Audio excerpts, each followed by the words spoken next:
Привет, красотки, и добро пожаловать в новый влог. У нас сегодня новая неделя началась, и мы приехали в город Ла-Плата. Это не так далеко от Буэнос-Айреса, считается столицей провинции Буэнос-Айрес. Мы приехали сюда по делам и заодно немного погулять в городе, в котором мы еще не были. Какая пальма. Мы зашли погулять в парк. Какая хакаранда растет. Такая красота под ней. Пойдемте посмотрим. У Тимофея началась последняя учебная неделя. И все, начнутся каникулы.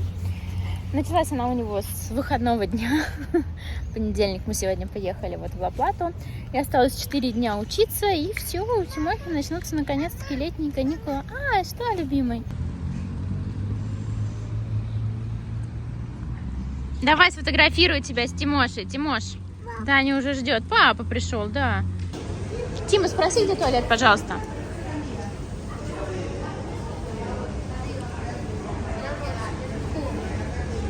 Ух, в общем, мы пришли в Starbucks. Какие-то запаренные. Дети убегают, плохо себя ведут. Что не день, то приключений. Я, кстати, перестала в Starbucks что-либо. Что, любимый? Не надо трубочку вытаскивать. Если ты хочешь трубочкой поиграть, на вот эту трубочку. Давай маме сок. И Тима себе он там заказал фрапучино, стоит и ждет, когда ему отдадут. В общем, что хотела сказать, что я перестала уже что-то пробовать новое и пью только карамельный макиато. Либо горячий, вот, либо холодный, как сегодня, потому что жарко на улице, сейчас 30 градусов у нас. В общем, цены в Старбаксе просто какие-то адовые. Кофе стоит $7. Убежал мой ребенок. В общем, $7 за кофе в Старбаксе в Аргентине, это, мне кажется, что-то очень много.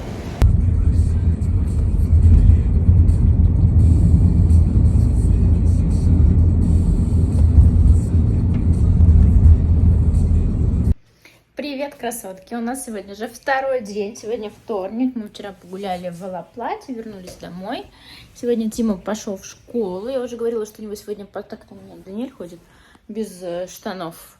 Он не светануть, тоже не то что. В общем, что я хотела сказать. У Тимофея на этой неделе последняя неделя учебная, как я говорила. Я хотела в пятницу заказать им всякие тортики, вкусняшки. Но у одного из малышей, они, конечно, уже не малыши, да, а у одного из мальчиков в классе аллергия на глютен. Вот я сейчас уже нашла панадерию, где можно заказать. Ну, там, да, Анечка. Да, нашла панадерию, вот сейчас договариваюсь, чтобы точно было все как можно, короче. Ну, там, мой мальчик.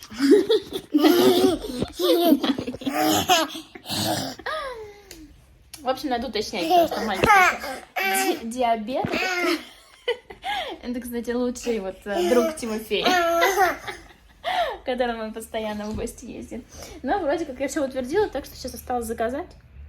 И в четверг заберем. У Дани появились любимые книжки. Их 3, кстати. У него была одна любимая книжка, но она уже перестала быть любимой, с окошками.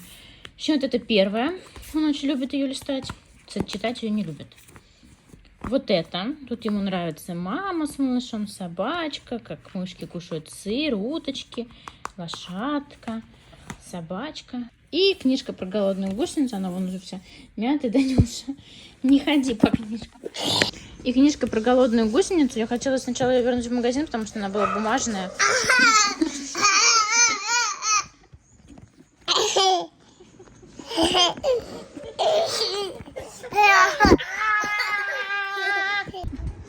Убежала киска. Пойдем, Тиму провожаем в школу.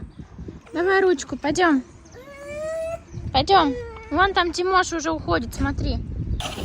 Доброе утро, красотки. У нас сегодня утро четверга.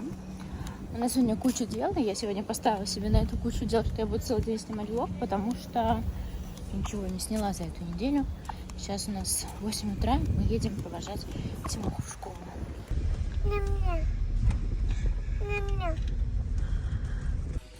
Я сделала завтрак. Вот такие бутербродики. Мне захотелось только колбасу поесть. поэтому положила то есть на бутерброд. Обычно у меня такие, то есть хлебушек, хамон, яйцо и сыр. Мы вышли с Даней погулять сейчас, пока перед работой, пока у меня началась работа. Пока работает Саша, я с Даней, потом, когда Саша заканчивает работу, начинаю работать я. И уже Саша потом берет Даню. Там за Димой едет в школу, пока я дома работаю. Даня сегодня хотя бы до 7 часов поспал. Он обычно встает в 5:45, либо там в 6 утра. А сегодня случилось какое-то чудо. И он поспал до 7. Хоть сейчас уже не капризничает. Потому что обычно, конечно, когда он встает там, в 5 там, с чем-то, он где-то в 11 уже начинает капризничать. Мы его кладем спать. А вчера он вообще днем поспал только час, проснулся, не выспавшийся. В общем, что-то его разбудило там на улице. Видимо, он услышал и проснулся. Ну, надеюсь, сегодня подольше поспит, потому что, конечно, я планирую свое время, что он будет спать 2 часа, а он спит всего лишь час. Это мало. И для него, и для меня, естественно, тоже. Тут гуляет Данина подружка. Мы часто гуляем в одно и то же время. Они аргентинцы.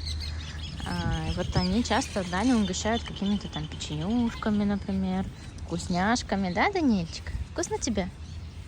И мы как-то, я знаю, что очень многие против того, чтобы там их детям давали какую-то еду, непонятно где. Я в целом к этому нормально отношусь, и у меня нет никаких переживаний или чего-то еще. А? Даниль, тебе вкусно? Нравится? Да? Иси? Вкусно? Я иду с метелкой, с Даниной и с Даней за ручку. В общем, что я хотела рассказать, что Даня такой нежный мальчик. Вообще, мне это так непривычно, потому что Тимофей у меня... Я не могу, это палка. Потому что Тимофей, он все-таки не такой, он как бы вот пообниматься, это вот не его. А вот Даня, он просыпается, ему надо поваляться там. Минут 5 обязательно со мной в кроватке. В течение дня мы обязательно ходим в кроватку, чтобы поваляться в ней вместе, там, почитать книжечки. Ну, то есть он прямо этого требует, будто ему вот в течение дня нужно вот это вот накрыться одеялкой, пообниматься со мной, с подушечками. Ну, то есть в целом, то есть он иногда просто берет, такой подходит, обнимает меня за ноги. И я в первое время всегда думала, что это он просто, хочет на ручки. Но нет. Потом оказалось, что он просто вот так обнимается. Это, конечно, так мило. И вот сейчас тоже он расстроился на детской площадке. Там мальчик у него отнял игрушку, свою забрал игрушку. Даня расстроился и тоже побежал ко мне, просто обнял и вот так вот стоял, обнимался со мной и все. В общем, мило. Сейчас, конечно, прям Даня, получается, год и 10, и у него такой прям рост пошел, вот сейчас заметен. И он и начал прям, больше разговаривать, больше говорить о животных. Вот он в основном, чаще всего он говорит именно о животных, как говорят животные, называет их. Ему, в общем, очень прям нравятся животные.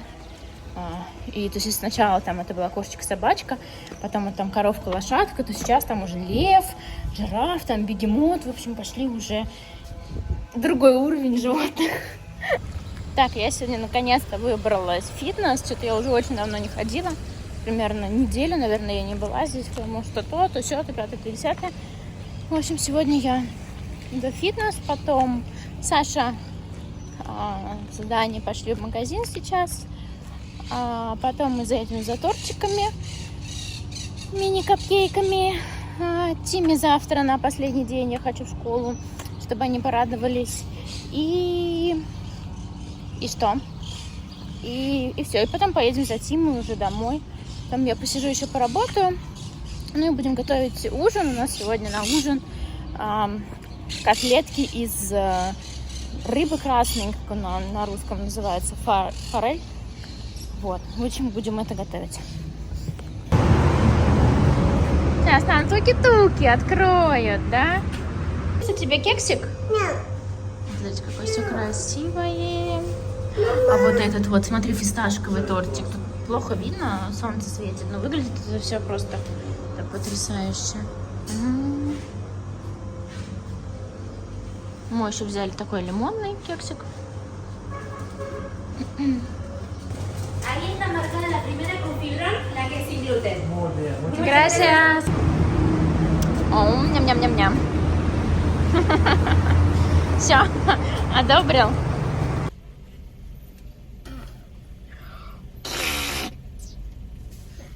Когда ты мама мальчиков.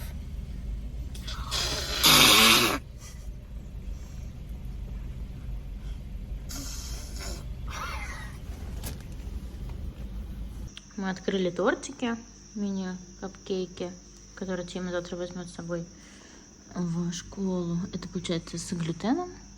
И это вот промо не совсем малышки вот эти, которые без глютена. Доброе утро, красотки. У нас сегодня пятница. Это значит, что в нашем большом супермаркете сегодня скидка 25% на все товары. Поэтому мы собрались и сегодня едем за продуктами.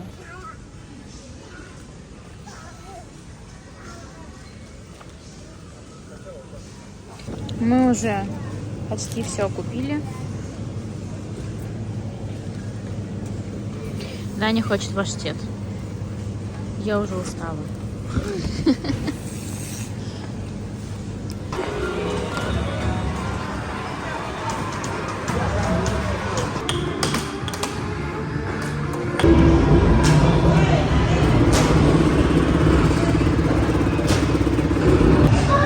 Давай крути руль скорее.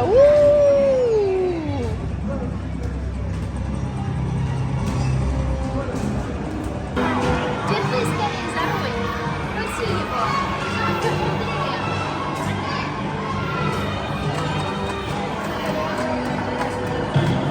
О, ну быстрее смотри.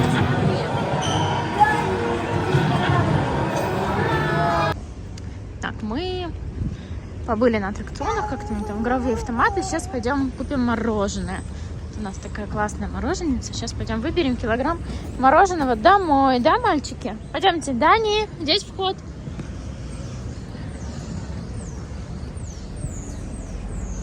Заходим. Расскажи, Тимош, какие ты вкусы взял?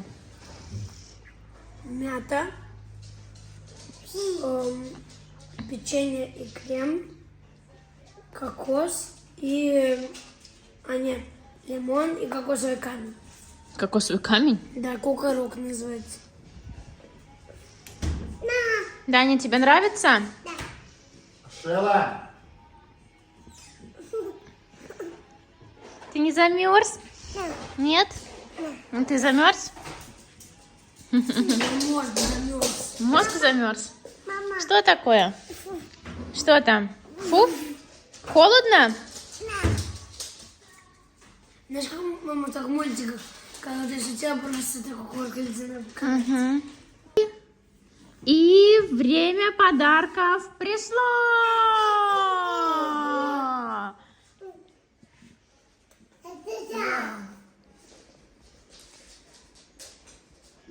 Тимон, прости, он разряжен. Люблю тебя. Молодец. Я тебя. Обожаю тебя, Тимоха. Муа. И я вас. Мама. А, Даня. Мы потом все сделаем, настроим, ладно, Тимош? Ага. У нас впереди выходные, все сделаем. Куда вы положите? К нам тут периодически через сетку залетают голуби, а потом не могут обратно пролезть. Ой, пролезла. Пролезла. Все, чао. Я хочу попробовать. Даня, понравилось? Гулька. Данюх. Все, улетела. Да, она вот здесь внизу как-то протиснулась. А, избежала, да? Да. Доброе утро, красотки. У нас утро суббота сегодня. Мы сейчас с Даней проснулись. Время у нас около 8 утра. Даня проснулся пораньше чуть-чуть. Еще посмотрел мультики на iPad. Сейчас я сделаю себе горячую водичку. Попью ее, начну готовить завтрак. И потом Саша, когда проснется, поедет отвозить ему на теннис, потому что сегодня суббота ходит на теннис. У него, кстати, сегодня первый день каникул. Все, каникулы начались. А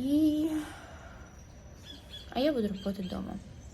Вот, потом я еще поснимаю этот влог, смонтирую его, и он уже будет завтра. Что-то я прям на этой неделе как-то мало снимала. был фокус больше на работе, на доме, и что-то, короче, прям про блог я вообще-то и немного позабыла. Вон человек уже хрумкает. Даня, что ты кушаешь? Покажи, что ты кушаешь. Что это там у тебя? Пирог? Да. Сырный пирог? Да. Папа вчера готовил, да, сырный пирог нам с хамоном и сыром. Данюха уже завтракает. Ну и Даня просто подушечный мальчик. Я уже, кажется, говорила в этом блоге, что он очень нежный.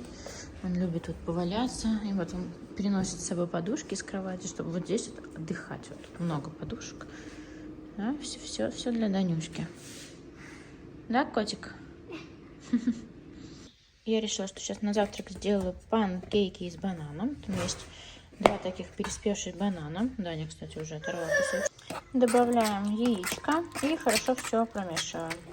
Добавляю немножко масла, чтобы потом при жарке его не добавлять. И уже муку.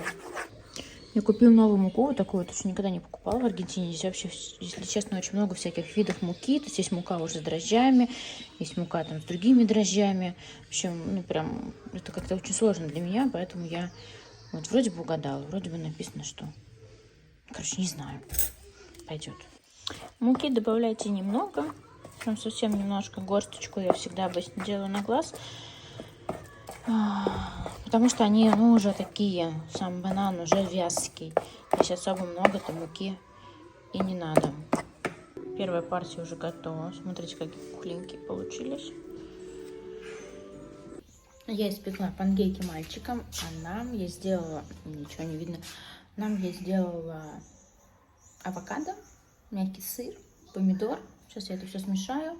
Пожарю хлебушек, положу на хлебушек, сверху яичко жареное. Это мой самый любимый завтрак. Вообще нет лучше завтрака. Самый простой, в общем, вкуснейший завтрак для меня. Бутербродики, которые у меня получились. Это Тимин завтрак, у него 2 яичка, панкейки и бутерброд. И Даня уже поел половину всего. Я сделала первую часть своей работы, которую запланировала на сегодня. Сейчас Саша с Тимой и Даней уже приезжают с тенниса. Они должны привезти мою посылку, которую я заказала на местном маркетплейсе. Покажу вам, что. В общем, там все детское, памперсы и еда, но я бы хотела бы, ну, в общем, просто рассказать про это. Сейчас Даня придет, чуть поиграет, потом пойдет спать. Я доработаю свою вторую часть работы, своих задач, и я хочу прибраться дома, потому что у нас, как всегда, бардак. Всегда бардак. И вот сейчас что-то совсем не хватает времени на уборку. Я уже даже думаю о помощи, но помощь — это очень сложно. Это надо подобрать человека, пригласить его к себе домой, объяснить ему все, что тоже занимает очень много времени. Иногда просто проще убраться. Тем более нам в этой квартире осталось жить примерно 3 месяца. Так что в целом дальше я еще не знаю, что мы будем арендовать, где. Вот, так что в целом искать человека сейчас, наверное, нет смысла. Вот так. В общем, ждем мальчиков. Мама, кто пришел? Детский. Ты бананы там купил с папой? Да. Да? Тимоха, как ты поиграл в теннис? Хорошо. Что у тебя с кепкой? Улетела с ветром. Да? Я думала, ты валялся на карте. Не, я не валялся. Привет, красотки. У нас сейчас все по-прежнему та же суббота. Даня поспал, и Саша уехал с детьми по делам. Я в итоге осталась дома, никуда не поехала. Убираюсь. Наконец-то мне нашлось время, чтобы убраться. Я почти убралась на всем первом этаже. Смотрите, какая чистота. У меня, сейчас покажу. Наконец-то я помыла плиту, кухню, раковину. Кстати, здесь сейчас надо домыть. Поставила мясо вариться на суп Тиме и Дане. И, ну, в общем, помыла стол. И пока я мыла кухню, Гаврик наш убирался на полу. Тимоха сегодня идет на ночевку к своему другу. Надо будет его отвезти к 6 часам. Здесь рядом, недалеко у нас совсем соседний поселок. Ну, в общем, ехать там минут 5, наверное. Вот, он пойдет на ночевку. А у нас с Сашей тоже будет своя ночевка. Не знаю, что мы будем делать сегодня, но, может быть, мы пожарим мясо сегодня на балконе. Но на балконе я еще не убралась, поэтому я даже не знаю, сможем ли мы пожарить мясо. А еще... Сейчас я вам покажу кое-что. Еще мы копим упаковки от Kids и хотим их сжечь здесь, в Париже. Но все никак не доходит у нас руки, и они только все копятся и копятся. Вот, может быть, сегодня мы пожгем их и пожарим мясо на электрическом гриле. Это очень быстро, быстро очень, это намного удобнее. Но у нас один минус. Очень много комаров. У нас очень много комаров. У нас, конечно, есть там всякие свечки, всякие палочки, вонючки. Плюс еще вентилятор мы включаем. Вот. Но все равно комаров от этого меньше не становится.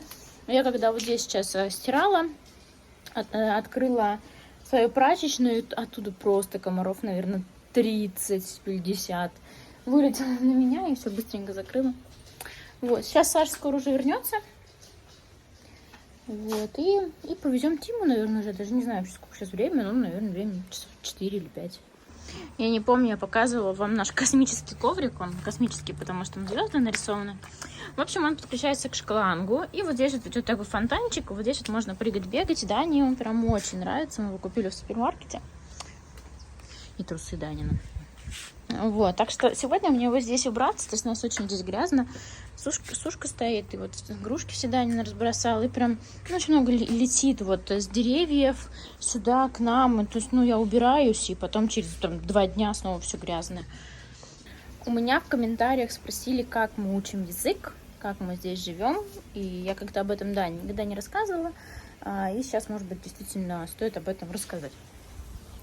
Сейчас, то есть мы уже в Аргентине живем 2,5 года, сейчас, в данный момент, никто из нас не учит язык. Я сейчас говорю про себя и про Сашу. Тима учит его в школе, и он его уже даже не учит, он на нем просто очень хорошо, свободно, как носитель разговаривает. То есть первый год Тимофей в школе был очень сложный, ему было очень тяжело, он не понимал, потому что пришел там практически с нулевыми знаниями испанского, то есть там какие-то индивидуальные занятия с учителем, они вообще, это ни о чем. И второй год прям хорошо так подперла, плюс между этими годами Тима читал много книг на испанском языке, такие самые обычные, самые примитивные, но ему это помогло все разложить по полочкам. То есть, как мне кажется, что у него, когда он учился в школе, естественно, он был очень напряжен, и знания там, может быть, где-то укладывались, но организм, возможно, из-за стресса, из-за напряжения не давал этим знаниям уложиться на полочки.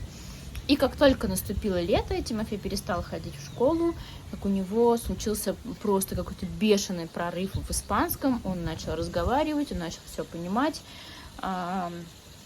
и в новый учебный год он пошел очень хорошо, он разговаривал хорошо, но медленно.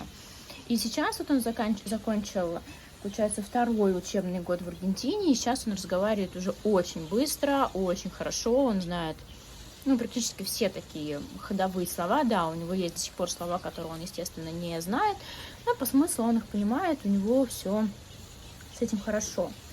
А у нас с Сашей, мы когда прилетели в Аргентину, точнее, мы когда собирались переезжать в Аргентину, мы занимались изучением испанского языка с учителем онлайн. Это были хорошие занятия. Мы действительно, то есть нам там за 30 занятий примерно вложили такую вот базу по поводу испанского. Потом, когда мы приехали в Аргентину, мы пошли в офлайн школу и учились в офлайн школе. Но это был не очень позитивный опыт, потому что нам попалась, как оказалось потом, школа для бразильцев. То есть это испаноязычная школа, где целевая аудитория бразильцы. И все обучение там было построено на основе бразильского языка. Я не знаю даже, как сказать. В общем, учебники были для бразильцев, даже были задания, где там сравнивались бразильские, то есть португальские и испанские слова. Я тогда, не очень, в общем, понимала этих различий, потому что для меня что португальский, что испанский как-то были плюс-минус одинаково. Это уже сейчас я слышу, различаю речи, но тогда мне казалось, что это все одно и то же. И поэтому вот эти вот интенсивные испанские в офлайн школе, по сути, никакого нам такого прорыва не дал. А прорыв дала именно жизнь здесь. Это общение с людьми, это общение там в магазинах, в школах, с врачами там, и тому подобное и так далее. И вот в этих моментах, конечно, очень хорошо учится язык. Еще хорошо я очень выучила язык, когда я переписывалась в комментариях со своими подписчиками в ТикТоке, когда они мне писали. Ну, то есть уже дошло до того, что я там, ну, легко могла глазами пробежаться по комментарию и понять, что это за комментарий, хороший это комментарий или это плохой комментарий. Да, хотя там не все слова мне были, естественно, понятны. Вот сейчас конкретно мои знания языка основываются на базовых знаниях, ну, то есть я, возможно, не расскажу вот сейчас на 4 минуты, что я вам рассказывала. Я не расскажу на испанском языке такое. Я там смогу поддержать разговор, я не знаю, обсудить погоду, рассказать о себе, там купить что-то в магазине, сказать, сколько чего мне нужно, там рассказать, если я иду к врачу, да, там что и как там болит, там насморк, грипп, я не знаю, сопли, ну, сопли это есть насморк, там живот болит, то есть мы со всем этим сталкивались здесь в Аргентине уже не один раз и прекрасно знаем все эти слова. Вот, но что-то такое большое, конкретное, например, там слушать новости или смотреть телевизор там на испанском и понимать вообще все, что там говорят, я пока не могу. И в целом я этого и не хочу в данную секунду. Мне вполне хватает тех знаний испанского, которые у меня есть. Если я вдруг что-то не понимаю там, с какими-то знакомыми, с мамами в школе, или там с какими-то друзьями, или вот с нашими соседями, да, то либо мы переходим там на англо-испанский язык, например, либо просто мы как-то догадываемся, кто о чем говорит. Это тоже такой интересный навык, который развивается здесь. Это когда тебе что-то человек говорит, ты вообще не понимаешь, что он тебе говорит, но ты как-то интуитивно догадываешься, что он тебе сказал. Это по поводу меня. По поводу Саши. У Саши намного лучше идет история с языком. Он к нему... В общем, есть люди, да, у которых есть предрасположенность к изучению языка. Вот Саша как раз из этих людей, он очень хорошо сейчас разговаривает на испанском, очень хорошо все понимает. То есть, если иногда бывает, человек очень быстро говорит и что-то говорит, я вообще не понимаю, что он сказал, даже у меня нет никаких догадок по поводу того, что он сказал. Саша же шикарно разговаривает на испанском, он все понимает, он может решить в целом любую проблему, он даже ругается уже там с кем-то, с людьми, с какими-то, он может поругаться с ними там, покачать свои права, да, и сказать, что ему там не понравилось, да, не умолчать, например, потому что ты не знаешь языка. Вот, то есть он там все может уточнить, все решить. Вот тут у нас там счета за газ были не очень хорошие, он звонил в эту газовую службу, разговаривал с ними по телефону. Ну, то есть у него вообще как бы с языком все хорошо, что с английским, что с испанским. Вот, в целом, короче, выживаем здесь, можно сказать, благодаря Саше и Тиме в первую очередь. Вот, Даня, когда ходил в детский сад, он тоже начал разговаривать на испанском.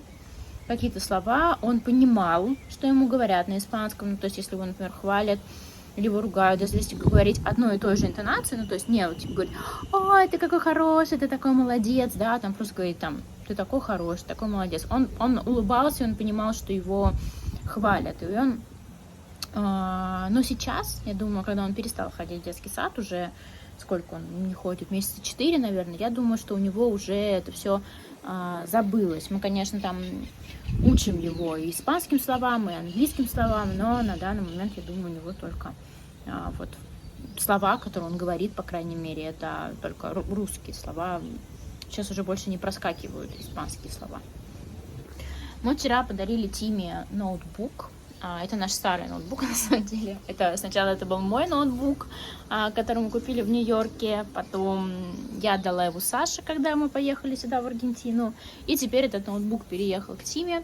И мы подарили его ему для того, чтобы... Ну, во-первых, чтобы он учился, потому что у него с следующего года уже все уроки будут на компьютере. Это первое. И второе, для того, чтобы он развивал свой блог, потому что он хочет сделать свой YouTube-канал, там, свой TikTok по Майнкрафту. Это игра такая, если кто не знает. И Тима хочет тоже снимать видео по поводу Майнкрафта, для того, чтобы их снимать, там, монтировать и вообще в целом играть в Майнкрафт не на iPad, а на компьютере. Мы решили подарить ему компьютер.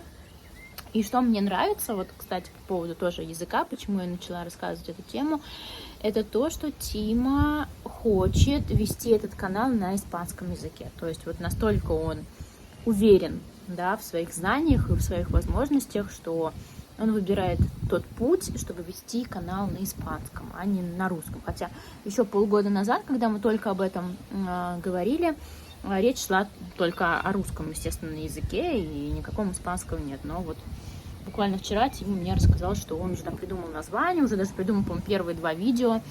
И вот сегодня-завтра, нет, сегодня нет, Тима уезжает сегодня в гости, а завтра, наверное, мы уже все установим ему на компьютер.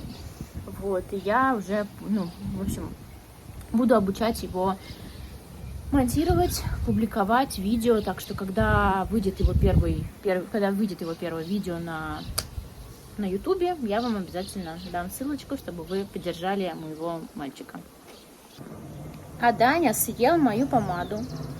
И у меня больше нет помады, вот такую мою увлажняющую. И в общем, сегодня я хочу заехать в аптеку, купить себе помаду, потому что у меня губы, просто вот, все обветрились и красные, и я разговариваю, а мне неприятно, потому что мой маленький ребенок съел мою помаду.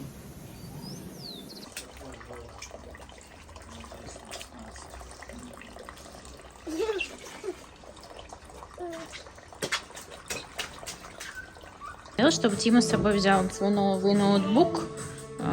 Проходи, Даня. Чтобы взял Тима с собой ноутбук и играл сегодня в Майнкрафт уже с другом. Мы приехали в магазин, и Даня от меня, как всегда, убегает. А я хочу, Даня, но... Господи. Утяжеля. Он скоро доведет меня. Папа!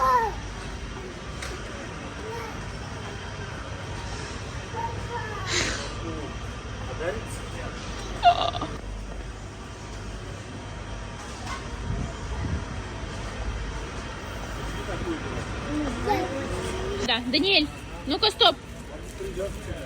Надо убрать все. Даниэль.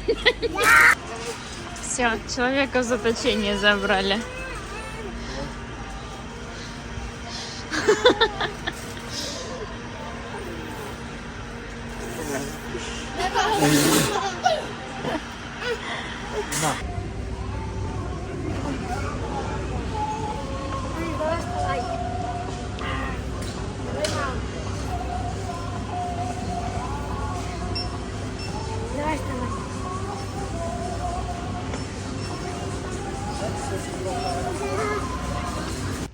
Саша несет всякие вкусняшки, которые мы купили сегодня себе на вечер. И это моя посылка с панелесами, с этими, с паспортами. Папа, сейчас Шелби выйдет. Даня сейчас уже скоро пойдет спать. Сейчас мы погуляем с Шелби и, не знаю, там Даня, может, что-нибудь перекусит и уже пойдет спать. Он очень, кстати, ложится рано спать. Мы пробовали класть его позже, там хотя бы в 8. Но вообще у нас этого не получается. Все равно он хочет спать в 7. Данюш, не кидай мячики на машину, ладно? Все равно он хочет спать в 7. И причем даже когда мы... Даниэль, ну. Не надо брать шланг чужой. Пойдем. Нет, здесь водичка не включается. Пойдем. И даже когда я его кладу там типа в 8 или 8:30, если это удается, он все равно просыпается там в 6. Вот сегодня он в 6 проснулся. Там пару дней назад он в 7 проснулся. Непонятно, от чего зависит. Там вот последние дни он что-то только час спит всего лишь днем. Хотя обычно спал там по 2 часа, а сейчас он спит час, то есть он ложится в 12, в час он просыпается. Ну и, конечно, с часу до 7, это уже 6 часов. Это очень много для него. И он уже, конечно же, хочет спать в 7 часов, он уже капризный. И я его кладу спать, и он сразу же засыпает. Вот. Так что я думаю, что на этой прекрасной ноте я не буду с вами прощаться, потому что я хотела показать вам посылку со смесью и памперсами, которую я сегодня купила. Я хотела рассказать, сколько это стоит. Даниэль, миамор, пойдем. Вот, так что мы сейчас погуляем с Шелби, и я тогда сниму посылочку. И на этой прекрасной ноте завтра этот вложек вы будете смотреть на всех площадках, где я есть.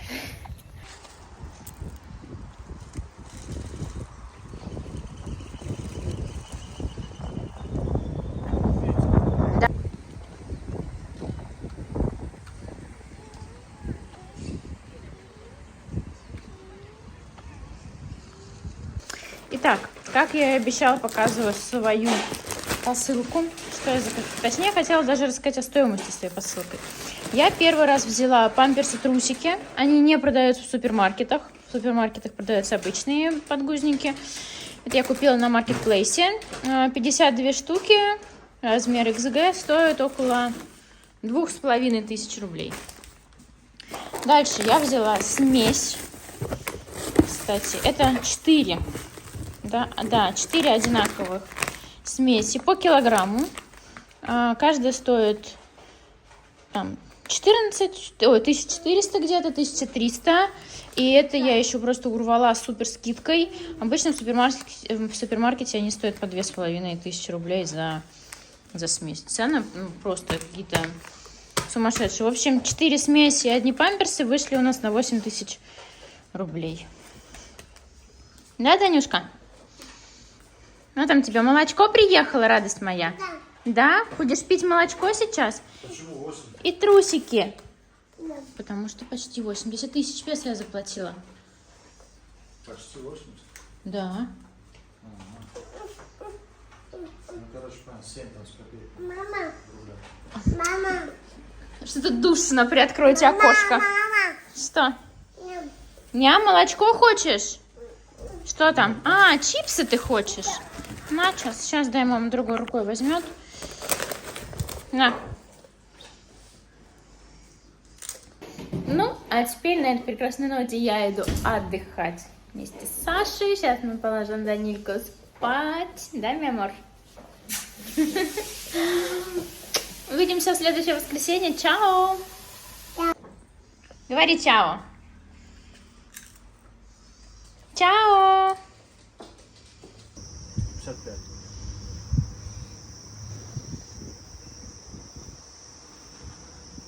Ой, рыба пахнет, правда. Это гриль, наверное, пахнет. Мы на нем жарили. Наверное.